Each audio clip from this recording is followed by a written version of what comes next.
Wait, can you count me in like a 3, 2?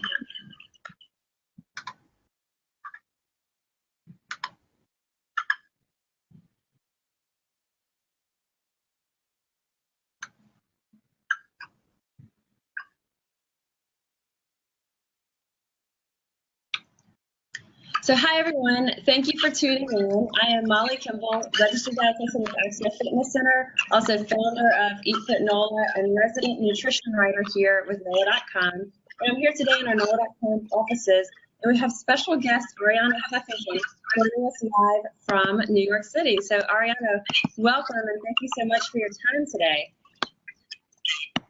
Thank you so much. Great to be with you, but I must say I'm not hearing you very well. Okay, let's see. But let's continue and see if it gets better. All right, so we've been talking, our NOLA.com readers know we've been talking a lot about sleep this past month, and sleep is such an integral part of our health, of our wellness, and it's something that's as important, equally important as diet and exercise, but a lot of us forget to integrate it, myself included. So we had our 28-day NOLA.com sleep challenge. We're smack in the middle of it. This is our 4th week in. And if y'all been following along with the challenge, then you need no introduction to Arianna. Those of you who are just tuning in and catching this Facebook Live, Arianna is the author of The Sleep Revolution with fantastic tips, strategies, real-life approaches to help us get more sleep. So Arianna, thank you so much for your time and being so generous to help us answer our reader questions as well. Thank you so much, and I love that you did this challenge. Oh, it's been really fantastic, and I've learned a lot already. Sleep is one thing that I definitely needed to work on, and one of the things that you taught me, and we talked over the phone before the challenge, and you're emphatic about sleeping with technology in the other room. So not charging our phones there, and that's been life-changing. So I think even if someone says, okay, I'm not getting the 7 hours, there's a lot of other barriers to getting good sleep, that's something all of us can do. Exactly, it's absolutely central.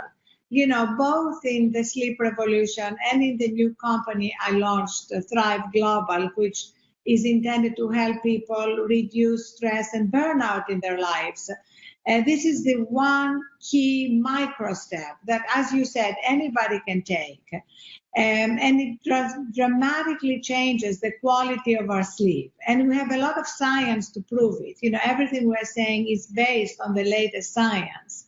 And because our phones, our iPads, our laptops really contain every problem, every challenge, everything we're dealing with, it is so important to separate ourselves from them and to pick a time. I try ideally to do it half an hour before I'm going to sleep, but even if it's 10 minutes before you're going to go to sleep, when you escort them out of your room and charge them separately so that you can get a really full restorative sleep. I think it's been something that when I suggest it to people, their eyes get really huge. How could I not sleep with my phone right on my bedside? You can, and it really does make a big difference because all those times through the night, we don't realize how much we're picking it up and looking at it. So for me, that's been one of the biggest steps that I've made. We've had some viewer questions. We're taking them live through Facebook Live. But some of the questions that we've had along the way, this is an easy one, I know, is does it matter when they get their 7+ hours of sleep? Can it be broken up? Does it need to be all at once? Well, ideally, sleeping before midnight makes a difference if we can arrange it with our schedule because it's the optimal time for truly recharging. And unless you have a genetic mutation, which means you can do great on 4 hours and about 1.5% of the population does, the rest of us need somewhere between 7 and 9 hours. So all of those people who say, oh, I don't really need a whole lot of sleep, I can get by in 3 to 4 hours.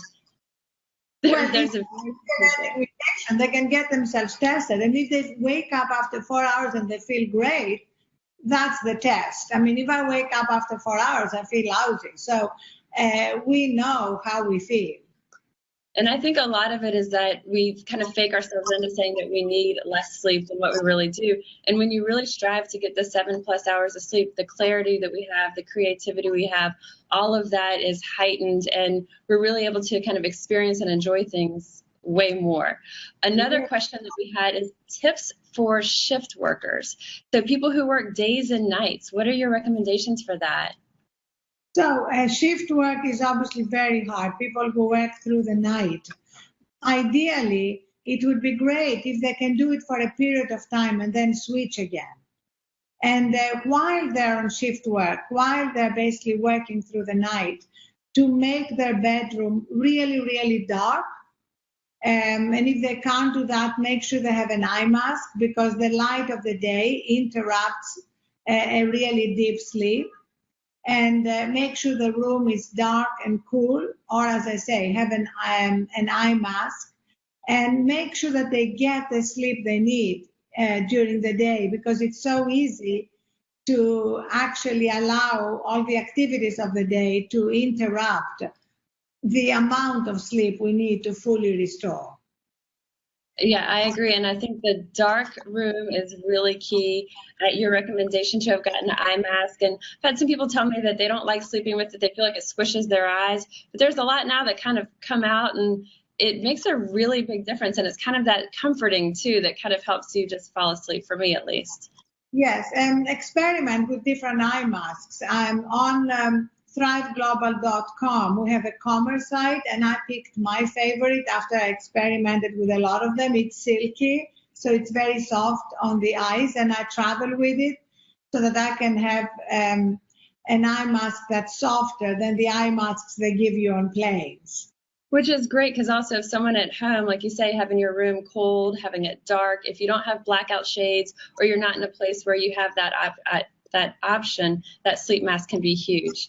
Another question that we've got, this one is a little bit more personal question, but I did get this from a lot of different people. What about people that have to get up in the middle of the night a lot to use the restroom, which especially happens to a lot of people as they get older?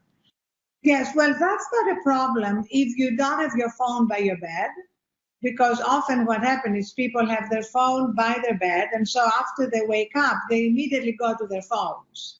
And that's what interrupts the opportunity to fully recharge.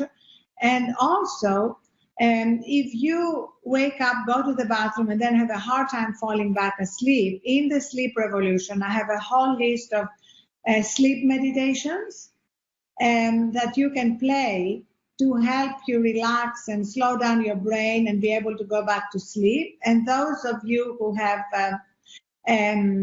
Amazon's Echo, we have a skill on Alexa, and you can say, Alexa, play the Thrive Sleep Meditation. Oh, that's cool.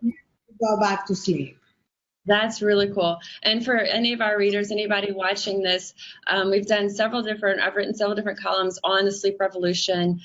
We've talked a lot about Arianna's core principles for getting better sleep. So we're going to dive straight into reader questions, but we have a lot of her core principles of how to get better sleep. And we also have links to these resources that Arianna has for us as well. So we just had another question. Can you make up for lost sleep? So if you sleep really poorly one night, can you catch up the next night? Well, absolutely. I think I'm a big believer in naps. If for whatever reason you haven't been able to get a good night's sleep, and often even with the best intentions that happens, try and get a nap as soon as you can. Even a 10-minute, 20-minute, ideally restorative nap helps. And I think it's something that feels maybe indulgent or decadent to people, but it's really not a luxury. It's a necessity if we've really spent on that sleep. And this isn't a question that we had just now, but actually as I was walking up here, I was stopped at the coffee shop downstairs, and someone told me, hey, I've been doing the Sleep Revolution, and some of the changes she was saying she made that made a big difference, limiting her alcohol right before bedtime, of course, interferes with our sleep, but she also dehydrates us. And that's one of the biggest things that I think is a misconception. People think they have that alcohol before bed helps them sleep better, but you're saying research tells us not. Yes, because then it wakes us up in the middle of the night and we are dehydrated and we have a hard time breathing. So limiting our alcohol, and also even the over-the-counter sleeping pills. That was the other thing she said, that they had made a big change, she and her husband. And this was something I had not realized until I read your book, The Sleep Revolution, is that even the over-the-counter pills link to an increased risk in Alzheimer's. There's so many reasons we don't want to take these. So if we can kind of wean ourselves off. So I think we have 1 minute left. We've had a lot of questions, and I'll continue to answer questions. If we have people posting their questions on the Facebook Live feed here, we'll continue to see them, answer them, and then you can also email me. And Arianna, we thank you so much. Is there anything else you would say to our viewers? I want to thank you so much for doing the 28-day challenge and for helping people live their lives with better health and more joy and productivity. Thank you so much, and thank you to everybody who is participating. Thanks, Arianna. Thank you. Bye. Bye, Molly. Thank you.